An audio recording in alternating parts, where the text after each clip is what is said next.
वन्देऽहं श्रीगुरुः श्रीयुतपदकमलं श्रीगुरून् वैष्णवांश्च श्रीरूपं साग्रजातं सहगण रघुनाथान्वितं तं सजीवं साद्वैतं सावधूतं परिजनसहितं श्रीकृष्णचैतन्यदेवं श्रीराधाकृष्णपादान् सहगणललिता श्रीविशाखान्वितांश्च यस्य प्रसादात्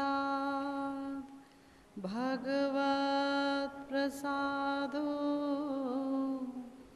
यस्य प्रसादात् न गतिः कुतोऽपि ध्यायं स्तुवंस्तस्य यशस्त्रिसन्ध्यं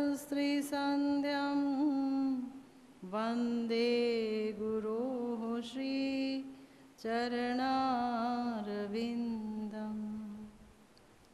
नमो महावदान्याय कृष्णप्रेमप्रदायते कृष्णाय कृष्णचैतन्य नाम्ने गौरत्विषे नमः। हे कृष्ण करुणा सिंधु दीनबंधो जगत्पते गोपेश गोपिकाकान्त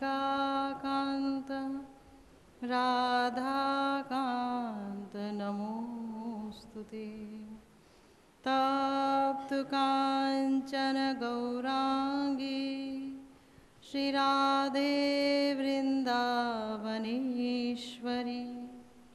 श्रीविश्वभानुसुते देवी त्वं नमामि हरिप्रिये। जय रूप सनातन भट्ट रघुनाथ श्रीजीव गोपाल भट्ट दास रघुनाथ এই জয় গোসাইর করি চরণ বন্দন যাহা হইতে বিঘ্ন নাশ अभीष्ट पूरण वाञ्छाकल्पतरुभ्यश्च कृपा सिन्धुभ्येव च पतितानां पावनेभ्यो वैष्णवेभ्यो नमो नमः। हरे कृष्णा कृष्णा कृष्णा हरे हरे हरे राम राम राम हरे हरे। हरे कृष्णा कृष्णा कृष्णा हरे हरे हरे राम राम राम हरे हरे। हरे कृष्णा कृष्णा कृष्णा हरे हरे हरे राम राम राम हरे हरे।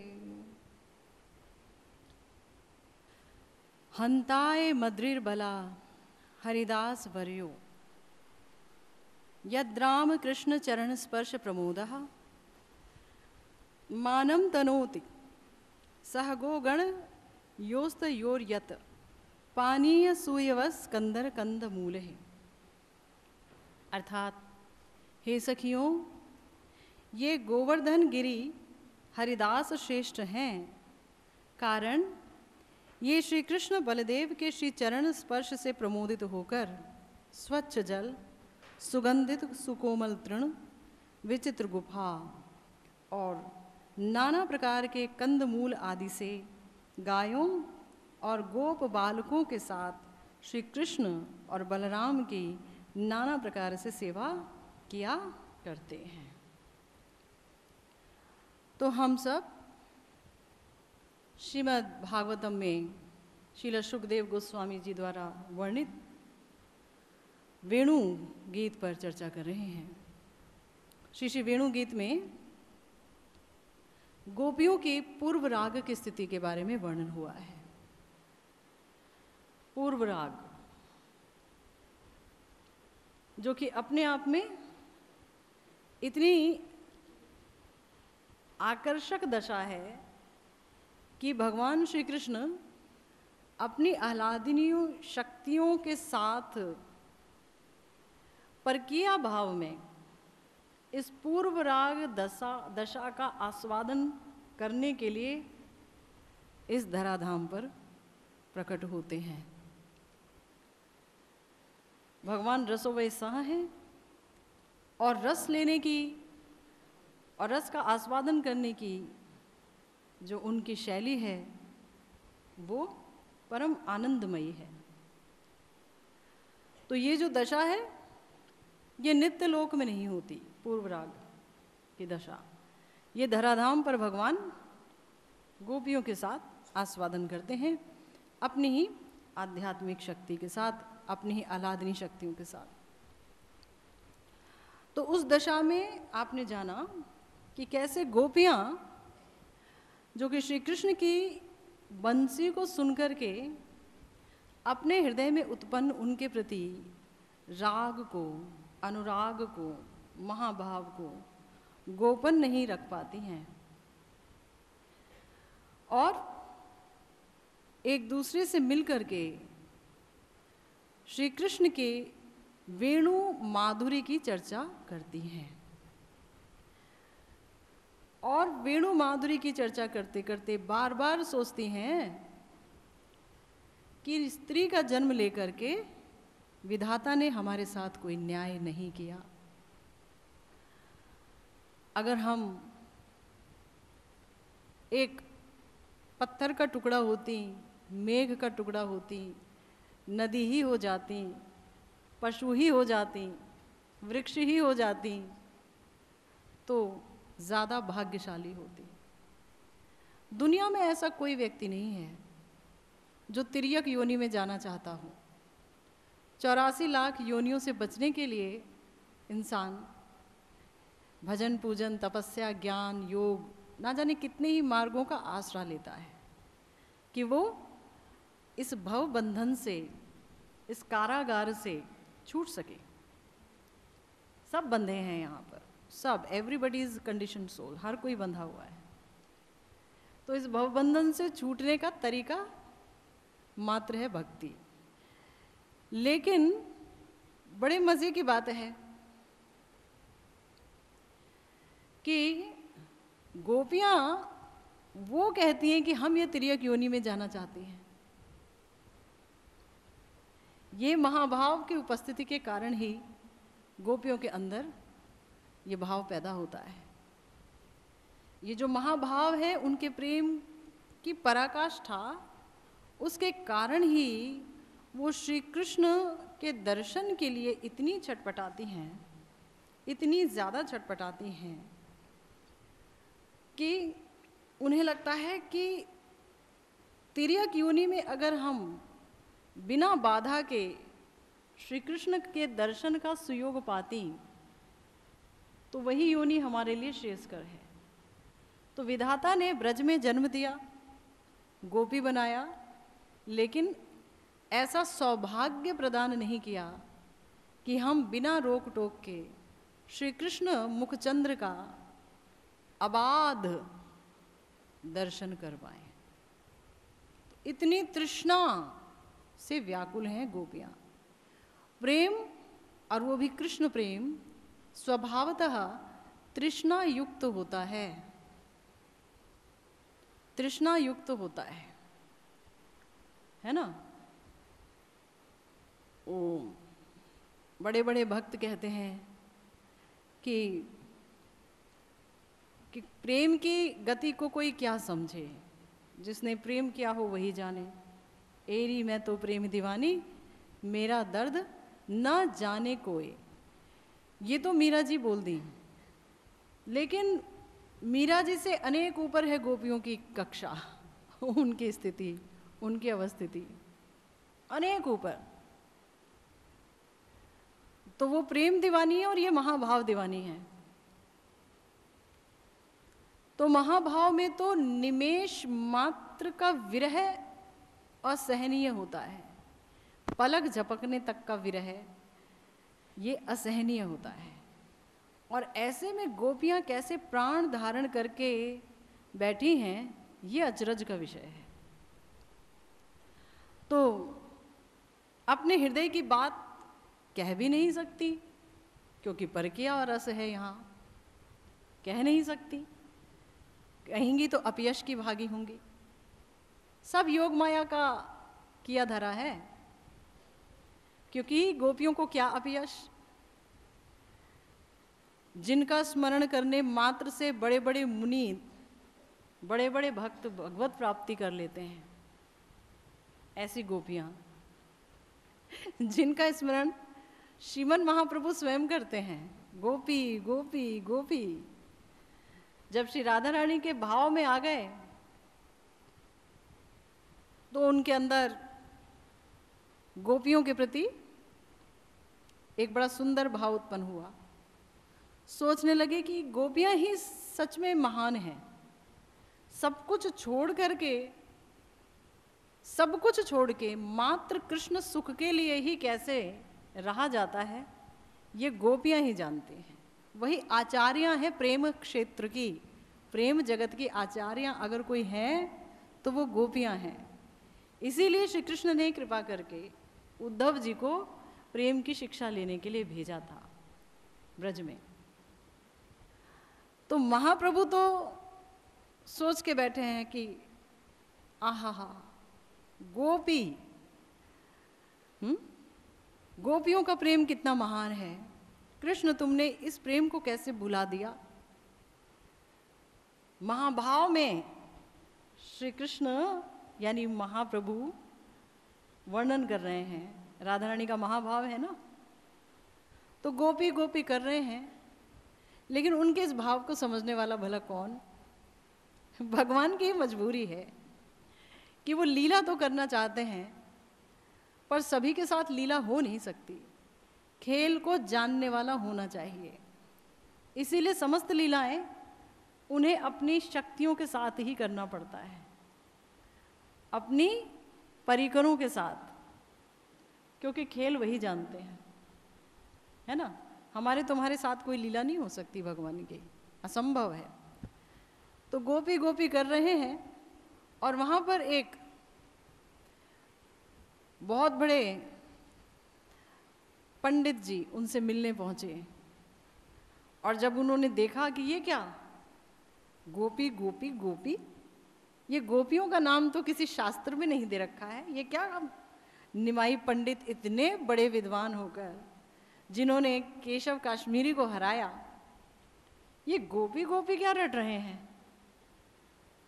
तो बोले, अरे महाराज गोपी नहीं बोलो भाई, कृष्ण बोलो। कृष्ण बोलोगे तो भवबंधन समाप्त होगा, कृष्ण ही कहो, क्या गोपी गोपी कर रहे हो, ये भी कोई नाम लेने वाला है गोपी गोपी। श्रीमन महाप्रभु राधा रानी के भाव में श्री कृष्ण विरह का आस्वादन कर रहे थे। बहुत द्रवित था हृदय, राधा रानी का महाभाव और उसमें कृष्ण विरह। तो तुरंत लाठी उठाई, बोले किस काले की बात करते हो तुम, किसकी बात कर दी, कौन सा कृष्ण, अरे वो दगाबाज है, अरे वो लंपट शिरोमणि है। उसने एक बार भी नहीं सोचा, जहां जहां गया उनके प्राण ले लिए, पूतना के प्राण ले लिए। पूतना क्या करने आई थी, दूध ही तो पिलाने आई थी, प्राण लेना था, स्त्री का प्राण लेता है। अरे 6 दिन का बच्चा हुआ तो क्या, स्त्री का प्राण लेने से शुरू किया और प्राण लेने की कला ऐसी सीख ली कि अब गोपियों का वध करता फिरता है अपने नयन कटाक्ष से। ऐसा वो प्राणहारी है। कौन से कृष्ण की बात करते हो? अरे वो उसका जो काला रंग है ना, वो जो असित रंग है, वो जो सादा नहीं है, वो तो जहां पर भी होता है काला रंग वो दगा ही देता है। अरे सुपर्णखा ने क्या कसूर किया था? प्रेम ही तो कर रही थी श्री राम से, मगर ये काला रंग बीच में आ गया। प्रेम कर रही थी श्री राम से, तो प्रेमिक भक्त को प्रेम से अपनाना चाहिए। अरे नहीं अपनाया तो बोल देते कि हम ब्याह नहीं करेंगे, छोड़ देते तो किसी और से तो ब्याह कर लेती। नाक कान काट दिए। नाक कान कटा हुआ इंसान कैसा लगता है? कौन उसे पूछेगा, कौन देखेगा? नाक कान काट दिया और किसी के लायक नहीं छोड़ा। तुम हमारी भी नहीं होगी और किसी की नहीं होगी, भागो यहाँ से। ये सिर्फ काले रंग की वजह से हुआ। ये काला रंग लेकर ही तो वामन आए, वामन देव, यही तो कृष्ण। कौन से कृष्ण की बात करते हो? बलि जी ने कहा कि प्रभु आप मांगिए हमसे जो मांगना चाहते हैं। तो अपने छोटे छोटे पांव दिखा दिए।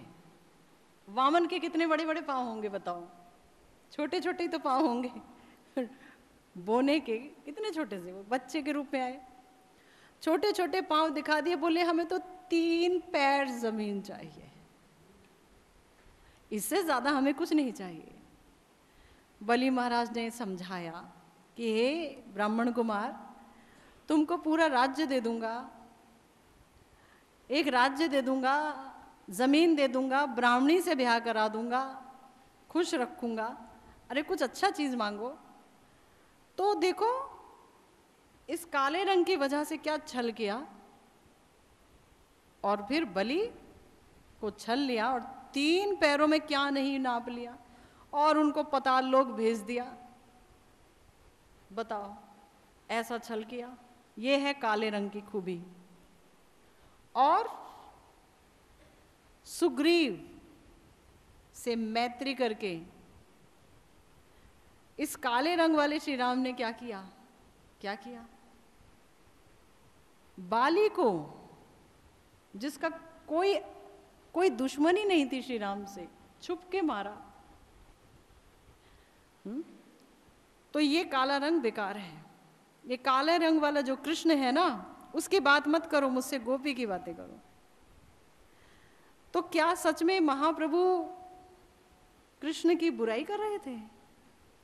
नहीं, प्रेम से भरे शब्द जो ताने के रूप में निकल रहे थे वो व्याज स्तुति थी। वो स्तुति कर रहे थे, वो स्तुति कर रहे थे। पूतना को मारा तो मैया की गति प्रदान कर दी। ऐसा कौन है जो राक्षसों को मारे और माँ बाप बना ले? ऐसा तो कोई नहीं है मुकुंद के सिवा। तो व्याज स्तुति हो रही है। वामन देव के रूप में आए, महाराज बलि से 3 पग भूमि मांगी और खुद ही बिक गए, हम तुम्हारे द्वारपाल बन के रहेंगे। ऐसा कौन हो सकता है भला? श्री कृष्ण के अलावा द्वारपाल बन गए। तुम जैसे ही खिड़की खोलोगे हम वहां दिखेंगे, और अगली बार इंद्रपद भी मिल जाएगा तुम्हें। बहुत सारी चीजें दे दी एक साथ। और बाली तो बंदर जाति, वो क्या साधन करेंगे भजन करने का? ऐसा कौन सा साधन किया बाली जी ने कि वो श्री राम के दर्शन प्राप्त करें? कौन सा साधन किया? अहेतु की कृपा की, बाण छोड़कर, और दर्शन दे दिया। दर्शन दे दिया। और बाली जी ने शिकायत की कि प्रभु हम 2 भाई और एक के साथ इतनी मित्रता, और मैंने तो आपका कुछ नहीं किया, मेरे साथ ऐसा क्यों किया आपने? तो श्री राम जी ने कहा तुम कहो तो मैं अभी तुम्हें ठीक कर देता हूं। तो बाली जी बहुत चतुर थे, उन्होंने कहा नहीं नहीं, करोड़ों करोड़ों वर्षों के जन्म लेने के बाद, तपस्या करने के बाद भी कौन भला तुम्हारा दर्शन पाता है? आज आखिरी समय में मैंने आपका दर्शन पाया, और दर्शन आपने मुझे दिया। आपके मुख कमल का दर्शन करते करते मैं आपके धाम चला जाऊंगा। ये तो कितनी बड़ी कृपा है एक वानर पर। तो इस कृपा से मैं अब वंचित नहीं होऊंगा प्रभु। ये शरीर लेके क्या करूंगा? वानर का शरीर किस काम का? किस काम का वानर का शरीर? मार भी दो तो उसका चमड़ा यूज नहीं हो सकता, कोई उसे खा नहीं सकता, तो बेकार है ये योनि। तो प्रभु अच्छा ही हुआ आपने मुझे और पाप करने से बचा लिया। तो ये व्याज स्तुति है भगवान की। व्याज माने कह रही, ताने दे रही हैं किंतु स्तुति कर रही हैं, है ना। समझने के लिए भक्ति धन का होना आवश्यक है। तो महाप्रभु गोपी गोपी गोपी कह रहे हैं, और यहाँ जब पंडित जी ने कहा तो वो डंडा उठा के दौड़े उनके पीछे कि अरे क्या कृष्ण कृष्ण करते हो, गोपी ही सर्वस्व है।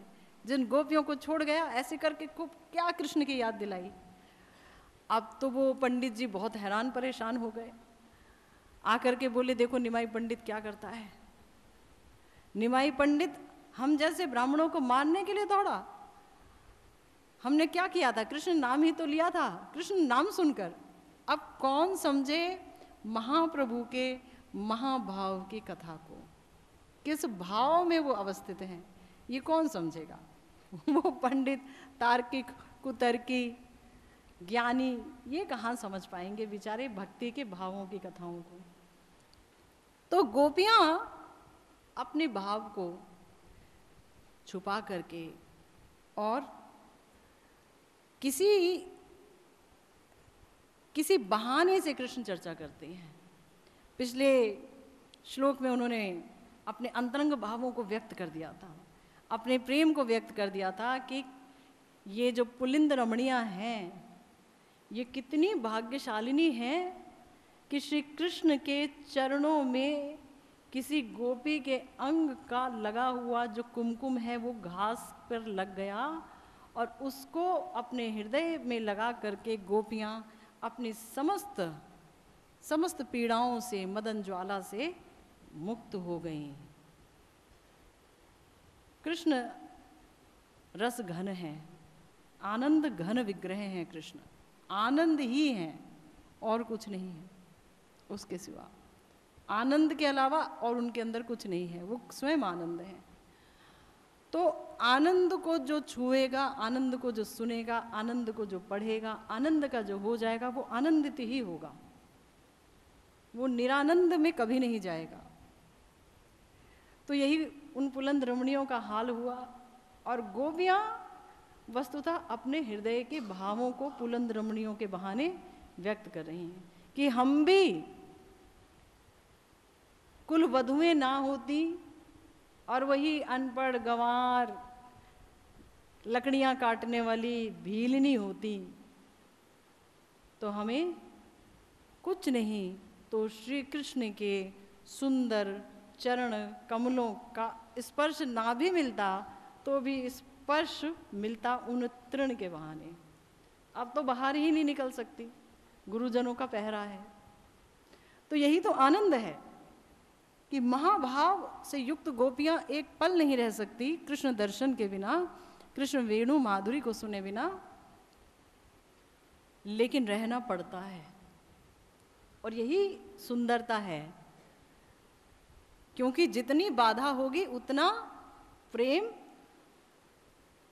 ऊंचा होता चला जाएगा, ऊंचा बढ़ता चला जाएगा, अपूर्व बढ़ोतरी होगी। अपूर्व, ऐसी कभी बढ़ोतरी नहीं हुई गोपियों का प्रेम, और उसी का आस्वादन रसो वैसा कृष्ण करते हैं और कराते हैं अपने भक्त लोगों को भी। इतना मधुर है ये भाव। तो महाप्रभु जब क्षीर चोरा गोपीनाथ पहुंचे, है ना, तो वहां पर खूब कीर्तन आनंद किया, और तब उन्हें याद हो आई माधवेंद्रपुरी पाद जी की, क्योंकि माधवेंद्रपुरी पाद जी ने श्री गोवर्धन राज जी को प्रकट किया, यानी श्रीनाथ जी को प्रकट किया। तो उनकी कथा उन्हें इसलिए याद हो आई क्योंकि ईश्वरपुरी पाद जी जो उनके गुरु थे, जब यहाँ दर्शन करने के लिए आए थे तो उन्होंने क्षीरचोरा गोपीनाथ में ये कथा कही। क्योंकि ये जो गोवर्धन जी है ना, ये कोई आम पर्वत नहीं है। यहाँ बता रही है ना राधा रानी कि यहाँ पर जो राधा जो कृष्ण बलराम की जो लीलाएं होती हैं अपने सखाओं के साथ, वो लीलाएं बड़ी अपूर्व होती हैं। और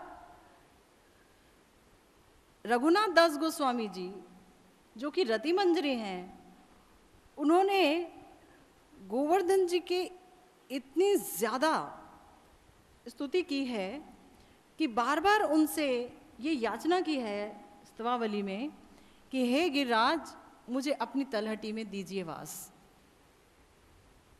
क्यों दीजिए? क्यों दीजिए? क्योंकि उस गिरिराज पे, उनकी कंदराओं में, मानसी गंगा में, श्री राधा कुंड में, श्याम कुंड में अपूर्व लीलाएं होती हैं राधा श्याम सुंदर की। और वहाँ ज़रूरत है दासी की, उनकी सेवा में। तो वास ही नहीं मिलेगा तो दास से कैसे मिलेगा? वास ही तो दास से देगा। हम तो मंजरी भाव के उपासक हैं, महाप्रभु का दिया हुआ सुंदर प्यारा अवदान। तो ये मंजरी भाव ये प्राप्त ही कैसे होगा? ये प्राप्त नहीं होगा। ऐसा रघुनाथ दास गोस्वामी जी कह रहे हैं कि इसलिए हे गिरिराज जी, अपनी तलहटी में वास दीजिए।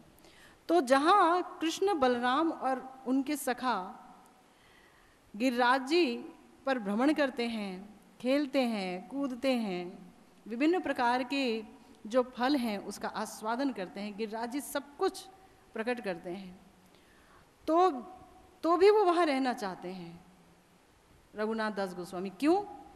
क्या मात्र राधा कृष्ण की सेवा के लिए? कह रहे नहीं, जो गिरिराज समस्त भगवान और परिकरों की सेवा करते हैं, ऐसे महान भक्त की अगर मैं सेवा कर पाऊं तो राधा कृष्ण की प्राप्ति सुलभ हो जाएगी। क्योंकि भक्तों की सेवा से भगवान प्रसन्न होते हैं। तो ऐसे गिरिराज जी का अगर मैं सेवा कर पाऊं, श्री गिरिराज गोवर्धन की मैं सेवा कर पाऊं, तो राधा कृष्ण की प्राप्ति सुलभ हो जाएगी। तो यहाँ वहाँ अनेक लीला होती है। नौका लीला होती है, राधा कुंड में तो अनेक लीला होती है, झूलन लीला होती है, होली लीला होती है, पाशा क्रीड़ा होती है, बहुत सारी लीलाएं अनेक। जल केली क्रीड़ा होती है, भोजन लीला होती है, और दान लीला होती है। दान, जहाँ पर श्री कृष्ण दानी बन जाते हैं। भागुरी मुनि कोई यज्ञ करा रहे हैं, और जब ये घोषणा कर दी गई पूर्णमासी जी द्वारा सब जगह कि भागुरी मुनि जी यज्ञ करा रहे हैं, और जो गोपियाँ यहाँ आएंगी और दही, नवनीत, मक्खन आदि लेकर आएंगी और उसका अर्घ्य देंगी, तो क्या होगा? खूब समृद्धि आ जाएगी, पति की आयु बढ़ जाएगी, देने वाले की आयु बढ़ जाएगी। तो ये जो समाचार जब सब जगह फैल गया तो सारी गोपियाँ मक्खन लेकर के चल दी। मक्खन, दही, बहुत सारी चीज़ें लेके चल दी, और इस बात की खबर श्याम सुंदर को मिल गई। वस्तुतः वृंदावन की प्रत्येक लीला श्री राधा श्याम सुंदर की सेवा में होती है, उन्हीं के लिए होती है। चाहे भागुरी मुनि हो, चाहे नंद बाबा हो, यशोदा बाबा हो, अभिमन्यु हो, जटिला हो, कुटिला हो, कोई भी, प्रत्येक ब्रजवासी में तरु भी आ जाते हैं, तृणलताएं भी आ जाती हैं, घास, सरोवर, सब कुछ आ जाते हैं, गौएं आ जाती हैं, गाभी आ जाते हैं, सब आ जाते हैं। तो सब श्री कृष्ण की सेवा के लिए ही योजना बनाए फिरते हैं, वृंदा देवी के अनुगत्य में, उनके निरीक्षण में। तो जब श्याम सुंदर को ये बात पता चली तो श्याम सुंदर वहाँ दानी का वेश धरकर आ गए, toll tax collector. Toll tax collector. तो आज हम जब एक्सप्रेस वे और जाने के कितने सारे वेज में जाते हैं तो टोल देते हैं ना, ये पैसा देते हैं, तो वहाँ पर वो भी दानी का वेश धर कर आ गए। बोले कि हे गोपियों, ये पथ मेरा है, मैं ब्रजराज हूँ, तो यहाँ से कोई भी टैक्स दिए बगैर नहीं जा सकता। तुम इस पथ का इस्तेमाल करती हो और अपना दूध दही बेचने जाती हो तो पहले टैक्स देना पड़ेगा। तो इसी को लेकर के जो अद्भुत लीला हुई श्याम सुंदर में और राधा रानी तथा उनकी सखियों में, वाद विवाद हुआ कि तुम कहाँ के राजा, हम राजकुमारी हैं, ये वृषभानु नंदिनी है, वो राजा है, जो खींचा खींची हुई और इतना तर्क से परास्त कर दिया श्याम सुंदर को कि वो लीला बड़ी अनुपम है। दान घाटी में ही हुई थी दान लीला। ऐसे अनेक अनेक लीलाओं का स्थल है और जो सबसे मुख्य स्थल है, जो प्राकट्य है, वो श्रीनाथ जी का प्राकट्य है, जो माधवेंद्रपुरी पाद जी ने किया। तो उनके शिष्य जब रेमुणा में आते थे तो वहाँ बैठ करके क्षीर चोरा गोपीनाथ जी के पास बैठकर ये प्रसंग ज़रूर छेड़ते थे, क्योंकि वहीं माधवेंद्रपुरी जी की समाधि है। अगर आप लोग गए होंगे तो वहाँ समाधि है, तो इसका प्रसंग छेड़ते थे ज़रूर, क्योंकि क्षीर चोरा गोपीनाथ जी ने माधवेंद्रपुरी पाद जी के लिए खीर चुराई। ये प्रसंग तो आप जानते ही होंगे, है ना। जब खीर चुराई तो माधवेंद्रपुरी पाद जी फिर उस जगह को छोड़कर कभी गए नहीं। लेकिन उससे पहले क्या हुआ, ये बड़ी सुंदर घटना है श्रीनाथ जी के प्राकट्य की। तो महाप्रभु वहाँ बैठे थे, सब ने कहा प्रभु आप हमें सुनाइए ना वही घटना जो आपके गुरुदेव ने सुनाई। तो गुरुदेव को याद करके महाप्रभु बोले कि जब माधवेंद्रपुरी वृंदावन आए तो गोवर्धन गए, है ना। भ्रमिते भ्रमिते गेला जथा गोवर्धन, प्रेमे मत नाही तार रात्रि दिन ज्ञान, खणे उठे खणे पड़े नाही स्थान स्थान, शैल परिक्रमा करी गोविंद कुंडे आसी, स्नान करी वृक्ष तले आचे संध्याए बोसी। तो काफी भ्रमण कर रहे थे माधवेंद्रपुरी जी और गोवर्धन जी की परिक्रमा करी। हमारे यहाँ गौड़ीय वैष्णव में गिरिराज जी की परिक्रमा जब गौड़ीय वैष्णव भक्त करते हैं तो राधा कृष्ण की इतनी लीलाएं हुई हैं वहाँ प्रत्येक जगह पर। उन लीलाओं को याद करते करते बड़े रस से भर कर के वो परिक्रमा करते हैं। आम व्यक्ति की तरह नहीं कि जल्दी से एक लगा ले परिक्रमा तो फिर यहाँ पर एक 4 ईंटें जोड़ दे, फिर क्या होगा, मकान बन जाएगा। ऐसा नहीं, कोई कामना नहीं, कोई वासना नहीं। प्रिया प्रियतम की लीलाओं को याद करते करते, यहाँ ये लीला हुई, यहाँ ये लीला हुई, गोविंद कुंड में ये हुआ, है ना। प्रिया जी इस तरह से मिलने आई और महाप्रभु ने कितने सुंदर आस्वादन किया गिरिराज जी की कंदराओं में राधा कृष्ण के महामिलन का, और वहाँ मंजरी के रूप में अपनी सेवा का, उस आस्वादन को याद करते हैं। तो बड़ी ही सरस परिक्रमा होती है गौड़ीय वैष्णवों की, है ना। और वही उनके प्रेम को और बढ़ा देती है। धाम कृपा, गिरिराज जी की कृपा, भगवान राधा रानी की स्वयं कृपा। तो माधवेंद्रपुरी पाद जी उसी प्रकार से ही परिक्रमा कर रहे थे।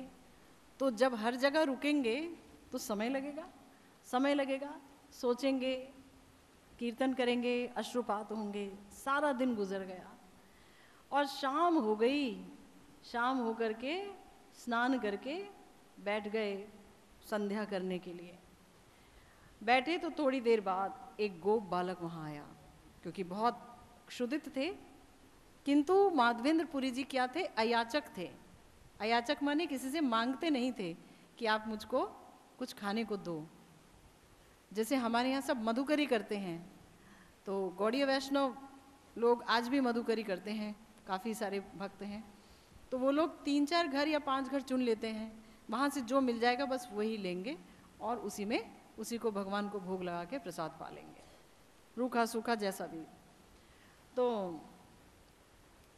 मगर हमारे जो ये माधवेंद्रपुरी पाद थे, जो कि भक्ति रस के प्रथम आचार्य हैं, प्रथम आचार्य हैं माधवेंद्रपुरी जी से।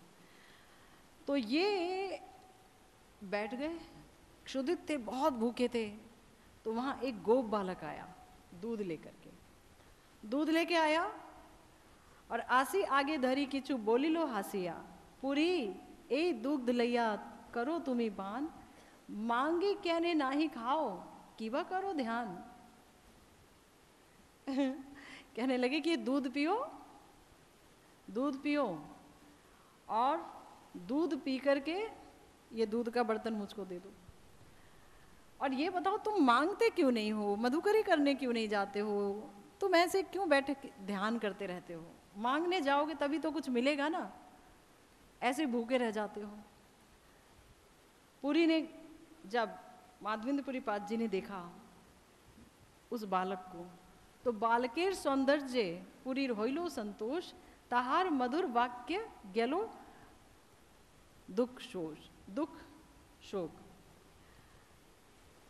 पुरी बोले के तुमी कहाँ तुम्हार बास, के मते जानी ले आमी करी उपवास।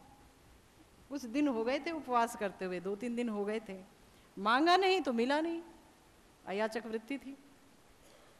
तो भगवान तो जो है ये देख नहीं पाते ना कि भक्त इतना कष्ट उठाएगा, प्रकट हो जाते हैं, वेश बदल लेते हैं। तो उनका सौंदर्य देख करके कुछ क्षण के लिए हतप्रभ रह गए माधवेंद्रपुरी जी, क्या सौंदर्य है, क्या सौंदर्य। लेकिन ये नहीं सोचा कि श्री कृष्ण साक्षात हैं, क्योंकि अनेक गोप बालकों का सौंदर्य बड़ा अच्छा हो सकता है, बड़े प्यारे हो सकते हैं। तो उन्होंने कहा तुम कौन हो, तुम्हें कैसे पता मैं उपवास कर रहा हूँ? तो बालक ने क्या बोला? बालक कहे गोपामी एई ग्रामे बसी, अमार ग्रामे ते केहो ना रहे उपवासी। बोलने लगे मैं तो गैया चराता हूँ, गोप बालक हूँ, और यही जिस गांव में तुम बैठ के ध्यान कर रहे हो यहीं मैं रहता भी हूँ, परंतु मेरे इस गांव में कोई उपवास नहीं करता। तुम क्यों उपवास कर रहे हो, भूखे प्यासे पड़े हुए हो? तो बोले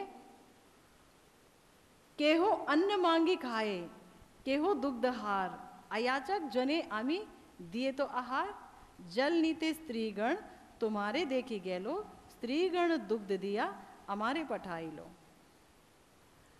तो बोलने लगे देखो यहाँ कोई तो दूध मांग लेता है ग्वालों से कि भाई दूध दे दो, बहुत गैया होती हैं, गौशालाएं होती हैं, तो दूध मांग के पी लेते हैं जितने भी बाबा जीज हैं और जितने भी भक्त लोग हैं।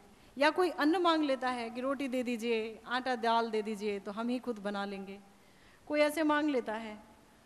और तुमने कुछ नहीं खाया, तो हमारे यहाँ कोई यहाँ पर एक जल लेने के लिए स्त्री आई थी, उसने तुम्हें ध्यान करते देखा कि तुम किसी से कुछ मांगते नहीं, 2-3 दिन से आती है वो, देखती है कि तुम कहीं मांगते ही नहीं कुछ भी, उसने ही मुझे दूध लेकर के तुम्हारे पास भेज दिया। गोप बालक बोले तो गोदोहन करिते चाहिए शीघ्र आमी जाबो, पुनः आसी आमी ए भांड लेबो। बहुत देर लग रही थी दूध पीने में। माधवेंद्रपुरी जी सोच रहे थे, उनके अनुपम सौंदर्य को देखकर भी, दूध को देखकर भी, और ये देख के कि मैं तो उपवास कर रहा हूँ, पता कैसे चला, सोच में पड़े थे, देर हो रही थी। तो गोप बालक बोले अभी मुझे गैया को दुहना है, दूध निकालना है, मुझे जाना है, जल्दी करो। और नहीं कर सकते, कोई बात नहीं, अब तो मैं चला, दोबारा आऊंगा और ये बर्तन लेके जाऊंगा, अभी बर्तन रखो तुम्हें। देखो ए तो बोली गेला बालक ना देखिए आर, माधवपुरीर चित्ते होइलो चमत्कार। अब देखो भगवान अगर स्पर्श करेंगे बर्तन और वो बर्तन देंगे भक्त को, तो स्पर्श का गुण आ जाएगा।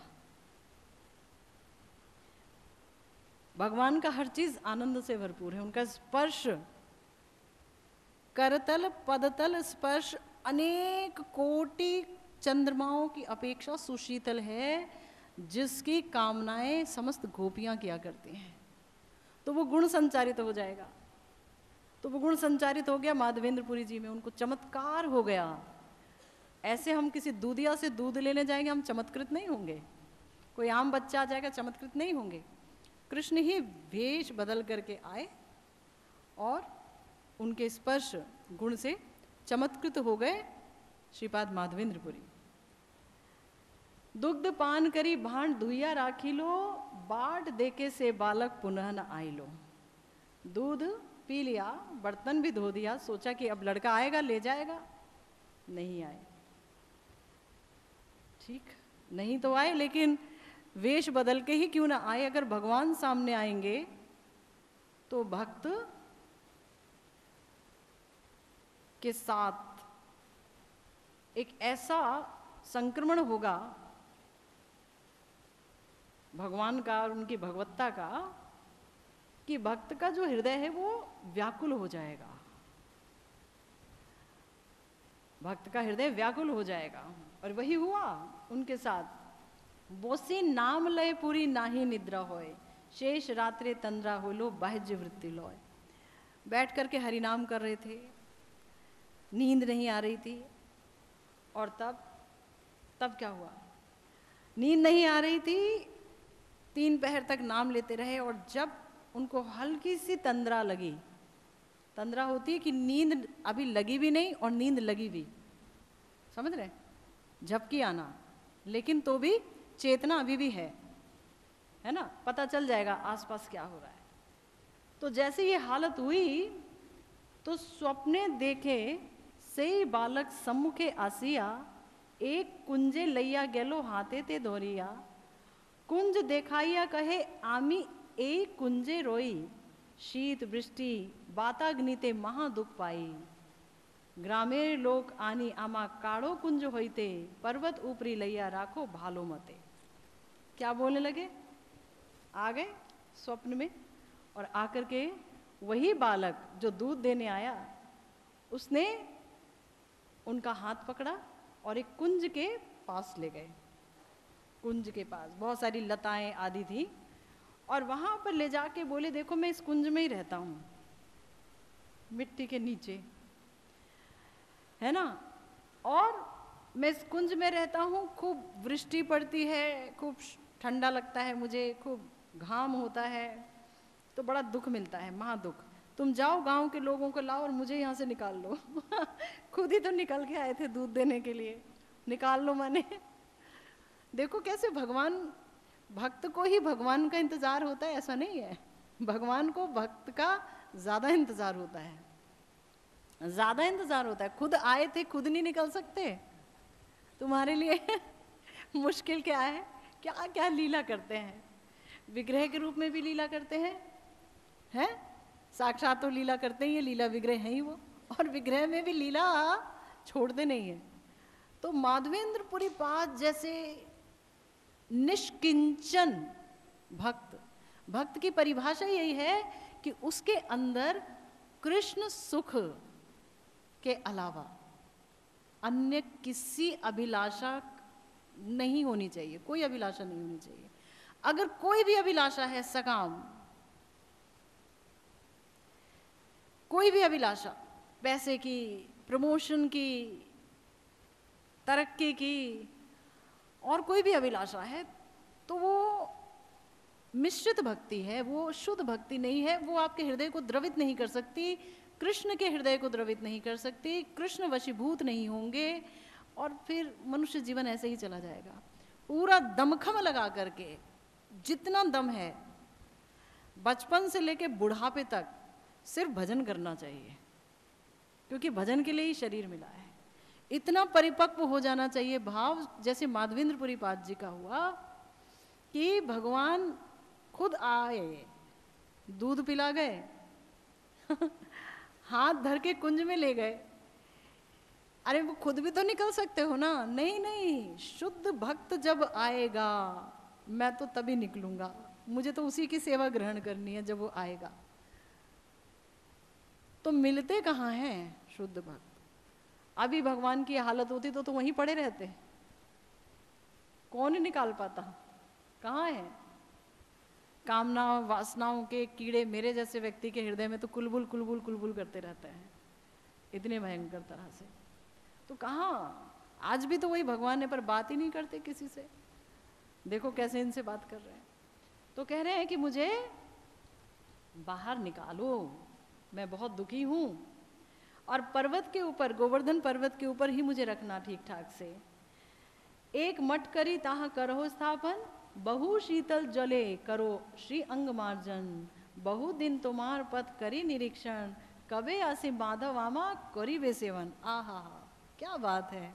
भगवान देखो कितने प्यारे हैं, भक्त वत्सलता कितनी भरपूर है उनमें। क्या कह रहे हैं? कह रहे हैं कि एक छोटा सा मंदिर बनाना, मुझे वहां रखना, और बहुत शीतल जल से, बहुत सारे शीतल जल से मेरा अभिषेक करना। मैं बहुत दिनों का दबा हुआ हूँ, बहुत गर्मी सही है मैंने, बहुत कष्ट में हूँ, और तुम्हारा इंतज़ार कर रहा था कि माधव कब आएगा और कब मुझे निकालेगा और कब मेरी सेवा करेगा। मैं तुम्हारी सेवा की प्रतीक्षा कर रहा था। क्या बात है। देखो, तो भगवान की नज़र अपने भक्त पर सदा सर्वदा रहती है, सदा सर्वदा। श्री बृहद भागवतामृतम में श्री सनातन गोस्वामी पाद जी ने ये जो एक लाइन बोली कि जब गोप कुमार वैकुंठ गए मंत्र के बल पर, अपना हरि गुरु के रूप में भगवान ही आते हैं, तो दीक्षा दे दी, मंत्र करने लगे, ऊपर उठने लग गए, तो वैकुंठ गए। तो नारायण भगवान बोले कि आओ आओ, तुम्हें पाने के लिए मैंने कितनी तपस्या की। ये जो एक लाइन बोली ना, ये बड़ी जबरदस्त है। तुम्हें पाने के लिए मैंने कितनी तपस्या की। एक एक जीव को पाने के लिए भगवान ने बहुत बड़ा अभियान चला रखा है। हम क्या प्यार करेंगे उन्हें, हम क्या दे पाएंगे उन्हें, उनका अभियान बहुत बड़ा है। मनुष्य शरीर दे दिया, जब 84 लाख योनियों में गए तो वहां भी वो प्रकट हो गए।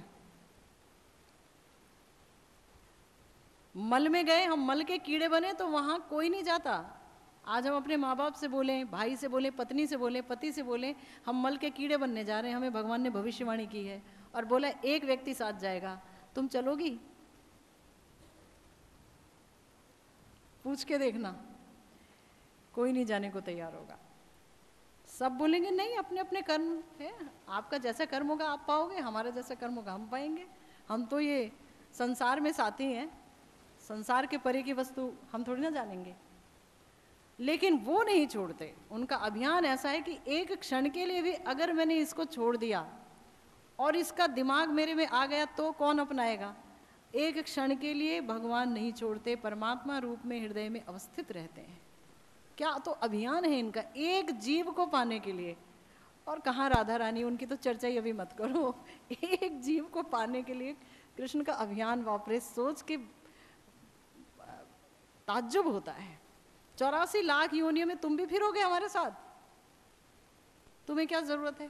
फिरेंगे फिरेंगे, फिर मनुष्य योनि भी देंगे, और फिर करते करते करते आपके सारे कर्मों का हिसाब भी रखेंगे, उसका फल भी कटवाएंगे। ले भोग ले भाई, अगला भी तो आ रहा है, भोगो भोगो ताकि फल कटे। अकाउंटेंट का काम करते हैं बैठ के, हमने पेमेंट दिया है क्या, हमारा वो सब कटवाओ। बैठ जाते हैं, लगे रहते हैं, वो सब करते हैं। और उसके बाद ऐसा हीरा जन्म दिया, आर्य धर्म दिया, श्रीमद् भागवतम, श्री भगवद गीता, श्री रामचरितमानस जैसे प्यारे ग्रंथ दिए, शास्त्र दिए, श्री गुरुदेव दिए, संबंध बताया अपना श्री गुरुमुख से, अभिधेय बताया कि कैसे पाना है, प्रयोजन बताया कि क्यों पाना है, सब कुछ सब कुछ। क्या अभियान है। और फिर उसके बाद कहीं जीव जब निष्किंचन हो जाता है, निष्काम हो जाता है, उसके हृदय में मात्र कृष्ण सुख की कामना पलने लगती है। और अगर गौरांग देव की कृपा हो तो श्री युगल सुख की कामना पलने लगती है। तो जब वो कामनाएं पलती हैं तो फिर भगवान उसके वश में आ जाते हैं। वश में क्या, वो तो पहले ही अंदर थे, कहते अंदर तो था, वश में नहीं था, अब वश में भी आ गया, अब बंधन में बंध गया, और प्रेम के बंधन में बंध गया, अब नहीं छोड़ सकता। और एक बार यदि ये हो गया तो ये हमेशा के लिए की गई उपलब्धि है, हमेशा के लिए मिल गए, अब नहीं बिछड़ेंगे किसी भी जन्म में। कीट पाखी जो भी योनि क्यों ना मिले, हर जन्म में अब वो वश में ही रहेंगे। अगर जन्म मिला, मिलेगा ही नहीं, क्योंकि कामनाएं ही तो जन्म दिलाती हैं। कामना होगी तो कर्म होगा, कर्म होगा तो फल मिलेगा, तो जन्म होगा। लेकिन जब कामना ही कृष्ण सुख की हो गई तो भोग किस चीज का करेंगे, फिर तो सेवा ही मिलेगी ना। तो जब बोला कि जाओ मैं तुम्हारा प्रेम के वश में, तुम्हार प्रेम वशे करी सेवा अंगीकार, दर्शन दिया निस्तारिबो सकल संसार। भगवान की इच्छा देखो, श्री विग्रह के रूप में घर घर में आते हैं, सेवा स्वीकार करते हैं। हम नहीं तो क्या उनके पास जाकर सेवा करने के अधिकारी हैं? नहीं। लेकिन वो पत्थर की पीतल की मूर्ति जब घर में आ जाती है, श्री गुरुदेव प्राण प्रतिष्ठित कर देते हैं, या हम इतना वात्सल्य करते हैं, इतना प्रेम करते हैं कि वही प्रकटित हो जाते हैं, तो सेवा ग्रहण करते रहते हैं, सेवा ग्रहण करते हैं। तो क्या कह रहे हैं? तुम्हारे हाथ की सेवा ग्रहण करने की अभिलाषा है और मैं कुछ नहीं चाहता, बस तुम आ जाओ। यानी देखो, ध्यान से सोचो, भगवान ने एक भक्त के इंतजार में कितना समय काट लिया, मिट्टी के नीचे दबे दबे। कह रहे हैं, उनसे शिकायत कर रहे हैं, मैंने ठंड सहा, गर्मी सही, वृष्टि सही, बड़े दुख सहे मैंने, कि तुम कब आओगे, कब आओगे, कब आओगे।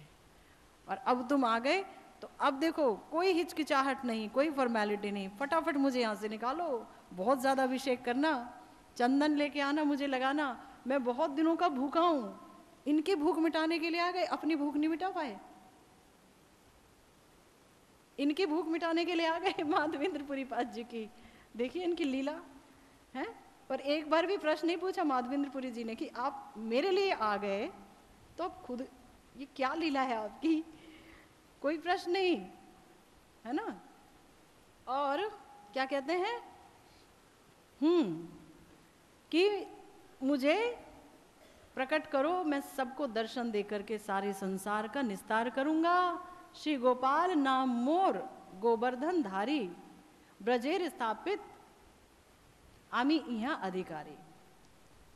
शैल ऊपरी हईते आमी आमा कुंजे लुकाइया, मलिच्छ भय सेवक मोर गेलो पलाइया। सेई होइते रही आमी एई कुंज स्थाने, भालो आइला तुमी आमा काढ़ो सावधानी। बता रहे हैं कि ऐसा है, मैं ना गोवर्धन धारी हूँ, मेरा नाम गोपाल है, परिचय दे रहे हैं अपना।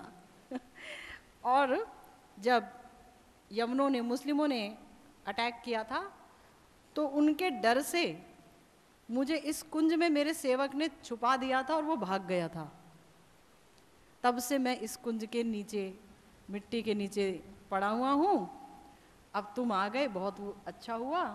अब सावधानी से मुझे निकाल लो, सावधानी से, चोट चाट ना लगे, ठीक ठाक से निकालना। और एतो बोली जेई बालक अंतर ध्यान होइलो, जागिया माधवपुरी विचार करिलो। श्री कृष्ण के देखिनो मुई नारी नु चीनीते, एतो बोली प्रेमावेशे पौड़ीला भूमिते। अब जब जग गए माधवेंद्रपुरी जी, तो सोचने लगे, ये मैंने क्या स्वप्न देखा? जो गोप बालक था वो साक्षात कृष्ण थे और मैं उन्हें पहचान नहीं पाया। कैसी भक्ति की, कैसा भजन है मेरा, जिसके लिए भजन कर रहा हूं रात दिन, वो सामने आके चला गया और मैं नहीं पहचान पाया। बस प्रेमावेश में वो रुदन करने लगे, हाय हाय करने लगे। हाय हाय तो करने की बात ही है, जिसको पाने के लिए सब कुछ छोड़ा, जिसको पाने के लिए अयाचक रहे, जिसको पाने के लिए इतना भजन किया, वो सामने आ भी गया।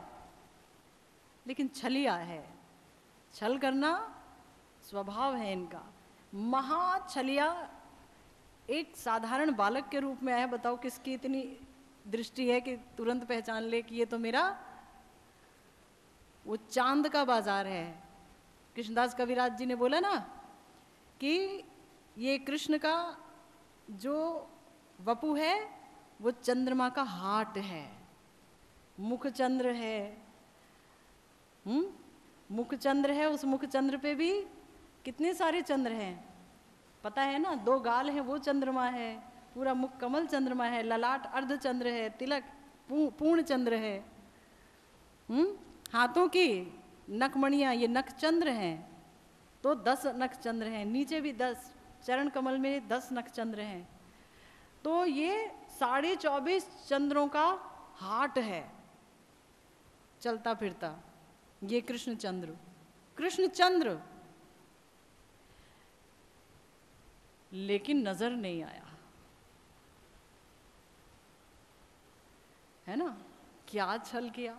तो अब जब ये हालत हो जाए कि या तो मिलते नहीं तो मिलने की आशा रहती है, तो इंसान धैर्य धारण करता है लेकिन सामने आ जाए तो कहाँ धैर्य, फिर सामने आए और आके चला जाए और फिर बताए मैं आया था, तो अब तो क्या हालत होगी भक्त की, ये अनुमान किया जा सकता है। तो खूब रोए, मन स्थिर हुआ, और उसके बाद प्रातः स्नान करी पूरी ग्राम मध्य गेला, सब लोग एकत्र करी कहिते लागिला, ग्रामेर ईश्वर तुम्हार गोवर्धन दारी, कुंजे आचे चलो तारे बाहिरे जे कोरी, कुठार कुदाल आदि लहो द्वार कोरीते, अत्यंत निबिड़ कुंजे नारी प्रवेशिते। सुबह स्नान करके गए गांव वालों के पास और बोले तुम्हारे गांव का जो ईश्वर है वो गोवर्धनधारी एक कुंज में छिपा है, और कुंज बहुत डेंस है, स्वप्न में देख लिया था, बहुत घना कुंज है, उसको जब तक काटा नहीं जाएगा ना कुदाल से और उससे कुठार से, जब तक उसे काटा नहीं जाएगा प्रवेश नहीं कर सकोगे, तो सब कुछ लेकर के चलो। और जब सारे लोगों ने ये सुना तो सब लोग चल दिए भक्त के साथ। भगवान तो प्रत्येक के हृदय में बैठे हैं ना भगवान अगर प्रत्येक के हृदय में बैठे हैं तो भगवान किसी को अविश्वास करने देंगे कि ये कौन संत आके क्या बोल रहा है?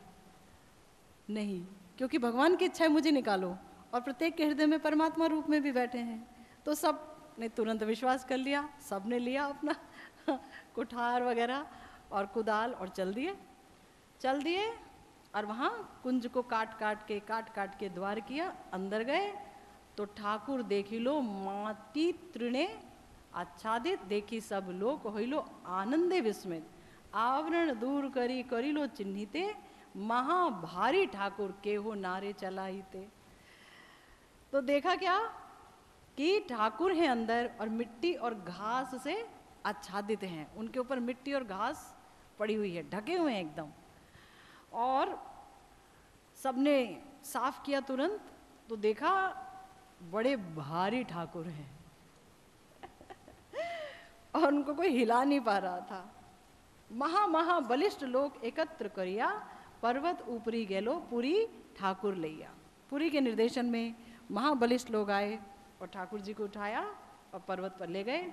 बड़ो एक पाथर पृष्ठे अवलंब दिलो, एक पत्थर उनके पीछे लगाया सहारा देने के लिए, और ग्रामीण ब्राह्मण सब नवघट लैया, गांव के जितने भी ब्राह्मण थे उन्होंने नए नए घड़े लिए। अब भगवान का अभिषेक होगा ना तो पुरानी चीज़ों से तो होता नहीं है ना, बर्तन नए होने चाहिए, इतने महान ठाकुर गांव के प्रकट हुए हैं। तो गोविंद कुंड आए और वहाँ का जल छान छान करके, कपड़े से छान के, एक बार छान के, 2 बार छान के, बिल्कुल साफ करके वो जल लिया, है ना। उसी वहीं पर तो भगवान प्रकट हुए थे ना माधवेंद्रपुरी जी के सामने, तो वही गोविंद कुंड का जल ले आए और 900 घड़े भर के जल आया। भगवान ने कहा ना बहुत सारे जल से ना लाना, 900 घड़े भरे गए जल से और लेकर के आए, और नाना वाद्य भेरी बाजे स्त्री गणे गाए, केहो नाचे महोत्सव होइलो, और दही दुग्ध घृत आइले ग्रामे जतो छीलो, भोग सामग्री आइलो संदेश आदि जतो, नाना उपहार ताहा कहते पारी कतो। अब तो बहुत कुछ आने लग गया है ना, खूब वाद्य बजने लगे, स्त्रियां गाने लगीं, कोई नाच रहा है, बहुत बड़ा भारी महोत्सव हुआ। भगवान के साथ तो आप कोई भी चीज़ करोगे महोत्सव में परिणत हो जाता है। छोटी सी चीज़ करने चलोगे, छोटा आयोजन वो बहुत बड़ा आयोजन बन जाता है ना। इस और जो आनंद वहाँ उस महोत्सव में आता है वो दुनिया में किसी भी महोत्सव में नहीं आते। No happy birthday party, no anniversary, no marriage party, चाहे आप उसमें करोड़ों लगा दो, और वहीं एक छोटा सा प्यारा सा महोत्सव करो निष्किंचन भाव से ठाकुर जी का, तो जो आनंद बरसता है उसकी कोई सीमा ही नहीं। तो सब नाच रहे हैं, दही दूध घी सब आया, और अनेक अनेक उपहार आए, अनेक अनेक, तुलसी, पुष्प, वस्त्र, बहुत कुछ लाए। माधवेंद्रपुरी पाद जी ने स्वयं अभिषेक किया ठाकुर जी का, बहु तेल दिया कैलो श्री अंग चिक्कण। पहले खूब तेल से भगवान के शरीर पर तो बहुत सारा मिट्टी और तृण लगा था ना, थोड़ा रफनेस आ गई थी, तो तेल से उसको खूब चिकना किया, उनके श्री अंगों का मार्जन किया। और फिर उसके बाद पंचगव्य पंचामृत स्नान कराइया, महास्नान कराई लो शत घटे दिया। पुनः तेल दिया, 100 घड़े से पंचामृत आदि दे के स्नान कराया, उसके बाद फिर से तेल लगाया, फिर चिक्कण किया, और फिर शंख गंधोदक कैलो स्नान समाधान, श्री अंग मार्जन कोरी वस्त्र पुराई लो, चंदन तुलसी पुष्प माला अंगे दिलो। है ना, जब नहा लिए भगवान तो श्री अंग पोंछ करके और उनको वस्त्र धारण कराया, चंदन तुलसी पुष्पमाला उनको पहनाया, धूप दीप आदि उनको दिखाया भोग लगाने के बाद, और बहुत सारा भोग लगाया, और फिर बाद में आचमन कराया और तांबूल दिया, पान दिया और आरती किया, बड़े स्तवन किया। और ऐसा स्तवन करके जो है सब लोग बड़े प्रसन्न हुए। ग्रामेर जतेक तंडुल दाली गोधूम चूर्ण सकल आनिया दिलो पर्वत हिलो पूर्ण। कुंभकार घरे चिलो जे मृदा भाजन सब आनाइलो प्राते चढ़िलो रंधन। 10 विप्र अन्न रांधी करे एक स्तूप, जना 5 रांधे व्यंजन आदि नाना सूप। वन्य शाक फल मूले विविध व्यंजन के हो बड़ी कड़ी करे विप्रगण। अब बता रहे हैं कि भोग में क्या क्या लगा। भोग में बहुत कुछ लगा। भोग में क्या लगा? वन्य शाक फल मूल, कोई बड़ा बना रहा है, कोई कड़ी बना रही है, कोई बड़ी बना रहे हैं, सारे विप्र लोग ब्राह्मण लोग। और जना 5-7 रोटी करे राशि राशि, अनेक जन अनेक रोटियां बना रहे राशि राशि। अन्न व्यंजन सब रहे घृते भासी, ऐसा अन्न व्यंजन बना रहे हैं जो गाय के देसी घी में तैयार हो रहा है सबका सब। और फिर नया वस्त्र बिछाकर और पलाश के जो पत्ते होते हैं उसके ऊपर भात रखा, राशि राशि भात, और उसके पास जो है रोटियों का पर्वत खड़ा कर दिया। ठाकुर जी आए, पहला भोग है, बहुत दिनों के भूखे हैं। एक देखो दूध पिलाया और बाद में देखो क्या लीला कर रहे हैं, है ना। फिर उसके बाद क्या, राशि राशि रोटियों का पर्वत और सूप आदि व्यंजन भांड 14 के धरेलो, सूप है और कितने व्यंजन के बर्तन सारी जगह छा गए। और उसी के पास दही दूध मट्ठा शिखरणी खीर मतनी सब आ गया। इस तरह अन्नकूट सज गया। जो गिरिराज जी के लिए अन्नकूट नहीं सजाया था भगवान ने, वैसे ही अन्नकूट सज गया। पूरी गोसाई गोपाले रे कैलो समर्पण, अनेक घट भरी दिलो सुवासित जल। बहु दिनेर खुदाए गोपाल खाइलो सकल, यद्यपि गोपाल सब अन्न व्यंजन खाइलो, तार हंस स्पर्शे पुनः तेमनी होइलो। भगवान बहुत दिनों के भूखे थे, सारा पानी पी गए, सब कुछ खा गए, लेकिन तुरंत हाथ लगाया सब चीज़ों पर, सब वैसा ही हो गया प्रसाद के लिए कि लो तुम हमारा प्रसाद पाओ। और इस तरह से किसी को समझ नहीं आई ये बात, लेकिन यह अनुभव कई लोग माधव गोसाई, एक नहीं देखा, सबने नहीं देखा, खाते हुए भी एक ने देखा और उसे वैसे पुनः जैसे का तैसा करते हुए भी एक ही ने देखा, माधवेंद्रपुरी जी ने। उन्होंने देखा, और जब उन्होंने देखा तो फिर बोला कि उनके आगे गोपाल का कुछ भी छुपा नहीं है, जो वो करते हैं वो माधवेंद्रपुरी जी को दिखता है।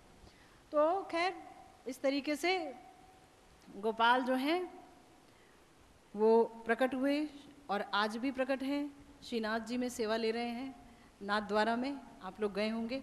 वही श्री गोपाल माधवेंद्रपुरी पाद जी ने प्रकट किए और बाद में धीरे धीरे धीरे धीरे जो है उनकी सेवा आगे वो देते चले गए।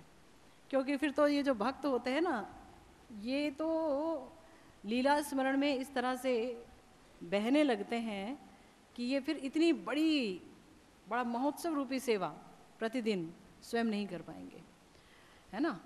क्योंकि भगवान से तो भाव का बहुत विनिमय होता है, तो वो पूरी सेवा फिर पुजारियों को दे दी कि अब आप करो। लेकिन भगवान जब भी अपनी विशिष्ट बात कहते कि अब बहुत गर्मी लगी थी मुझे, तुम जाओ वहाँ पर नीलाचल से जाके मेरे लिए चंदन लाओ, तो माधवेंद्रपुरी जी को ही बोलते हैं, किसी सेवक को नहीं बोलते, इन्हीं से बोलते हैं कि तुम जाके लेके आओ, तुम लाओगे तो ही मैं लगाऊंगा। तो नीलाचल गए वो चंदन लेने के लिए, और रास्ते में फिर क्षीरचोरा गोपीनाथ जी पर रुके और वहाँ देखा कि अमृत केली नामक भोग लगाया जा रहा है भगवान को। तो उसकी खुशबू इतनी अच्छी कि उनका मन किया कि अगर ये भोग का एक कण मुझे मिल जाता तो मैं यही भोग बना के भगवान को लगाता। ये इच्छा भक्त के मन में उठी और क्षीरचोर गोपीनाथ जो गोपाल जी हैं, उन्होंने जो उनके पास कटोरियाँ आई थी मिट्टी की, उसमें से एक कटोरी अपनी धोती के पीछे छुपा ली, है ना। 8-9 कटोरियाँ की कितना भोग लगता है, उसमें से एक पीछे छुपा लिया। और रात को पुजारी को स्वप्न दिया कि एक माधवेंद्रपुरी जी आए हैं हाट बाजार में, चौपाल पर वहाँ कहीं पर रुके हुए हैं, जाओ जा कर के उनको ये दे के आओ, ये उनके लिए रखा है मैंने। अब वो भागे कि यहाँ माधवेंद्रपुरी जी कोई हैं, माधवेंद्रपुरी जी कोई हैं। तो बैठ गए ये, और बैठ के माधवेंद्रपुरी जी ने कहा मैं हूँ, बताइए। बोले अरे आपके तो चरण किधर हैं, आपके लिए भगवान ने चोरी की। तब उन्हें याद आया कि मैंने ये इच्छा की थी कि अगर मुझे चखने को मिलती थोड़ी सी खीर तो मुझे स्वाद पता चल जाता, तो मैं भगवान को ये खिला पाता, बना पाता, भोग लगा पाता। लेकिन ये मैंने क्या किया, भगवान के प्रसाद पर मैंने अपनी दृष्टि डाल दी कि मुझे चखना था। बड़े दुखी हुए, लेकिन भगवान को मेरे लिए चोरी करनी पड़ी ये सोच के और भी दुखी हुए। तो पूरा का पूरा वो खाया, और जिस मिट्टी के बर्तन में उसको लाए थे, मिट्टी के बर्तन को तोड़ के और अपने अंगोछे से बांध लिया, और उसको भी वो खाते रहे प्रसाद को। और रात ही रात में वहाँ से भाग गए। अगर आप होते या कोई होता, वो भागता नहीं, वो कहता हम तो यहीं रहेंगे, ठाकुर जी ने हमारे लिए इतना कुछ किया, हम बिक गए। लेकिन वो तो भाग गए कि अब मेरी प्रतिष्ठा बढ़ेगी, अब लोग मुझे देखने आएंगे, मैं बहुत बड़े संत के रूप में विख्यात हो जाऊंगा, मुझे ये सब नहीं चाहिए। दौड़ गए, दौड़ के नीलाचल पहुंचे, पर इनसे पहले ही ये क्षीरचोरा गोपीनाथ जी की खबर नीलाचल पहुंच चुकी थी। तो वहाँ भीड़ लग गई इनको देखने के लिए सारे लोग इन्हें देखने के लिए मौजूद। तो हमारे गोस्वामी पाद कहते हैं प्रतिष्ठा तो भक्त की ही होगी, भक्त को प्रतिष्ठा मिलेगी तो वो बुरा नहीं है, लेकिन प्रतिष्ठा की कामना करना बुरा है। इसीलिए महाप्रभु ने बोला ना धनम ना जनम ना सुंदरीम कविताम व जगदीश कामिये। कविताम माने प्रतिष्ठा, कविताम व जगदीश कामिये मम जन्मनि जन्मनीश्वरे भवताद भक्तिर अहेतु की त्वयि, कि मेरा हर जन्म आपकी अहेतु की भक्ति के लिए हो। उसमें ना मुझे धन चाहिए, ना जन चाहिए, ना स्त्री चाहिए, ना पुरुष चाहिए, ना प्रतिष्ठा चाहिए, सिर्फ आपकी अहेतु की भक्ति चाहिए। लेकिन प्रतिष्ठा और ये सब चीज़ें आ जाती हैं एक भक्त की लाइफ में, और ये बड़ी घातक होती हैं। तो इससे भी बचाता भगवान ही है अपने भक्तों को, और कोई बचाने वाला नहीं है। इससे आदमी खुद नहीं छूट सकता, ये तो माया है। माया से अपने बल पर लड़ाई नहीं की जा सकती, बल तो उसी का ही होगा तो लड़ाई होगी, है ना। तो इसीलिए ठाकुर जी के चरणों में सदा यही अरदास करनी चाहिए कि प्रभु निष्काम भजन आपका कर सकें, बस ऐसी योग्यता दे दो। जय जय श्री राधे श्याम, श्री गुरु निताय गौर सीतानाथ प्रेमानंदे, हरि हरि बोल। राधे राधे राधे, जय जय जय श्री राधे, राधे राधे राधे राधे, जय जय जय श्री राधे।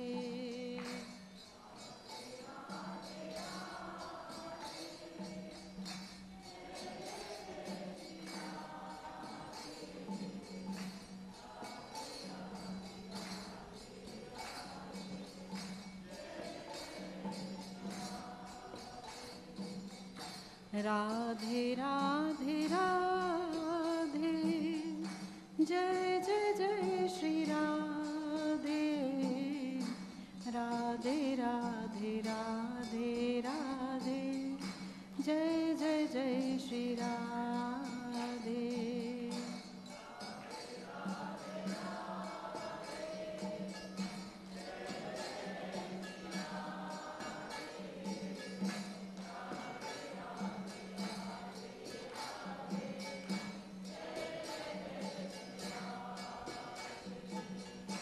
राधे राधे राधे, जय जय जय श्री राधे, राधे राधे राधे राधे, जय जय जय श्री राधे।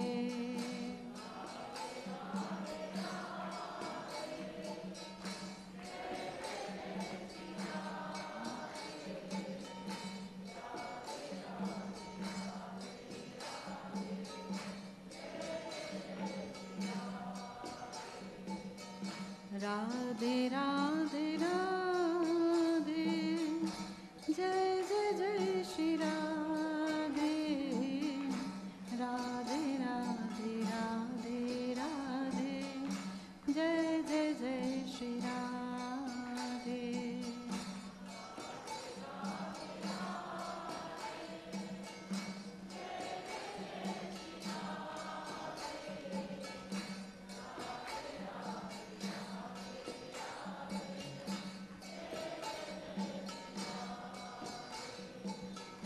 राधे राधे राधे, जय जय जय श्री राधे, राधे राधे राधे राधे, जय जय जय श्री राधे।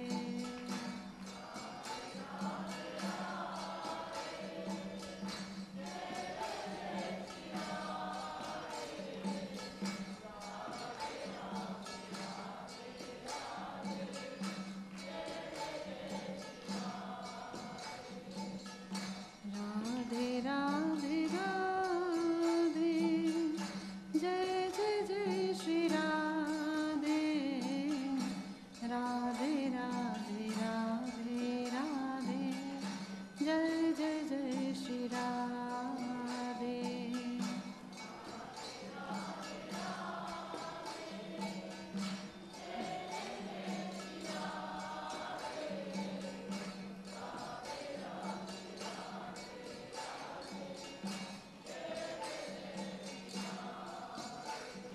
जय जय श्री राधे श्याम, श्री गुरु निताय गौर सीतानाथ प्रेमानंदे, हरि हरि।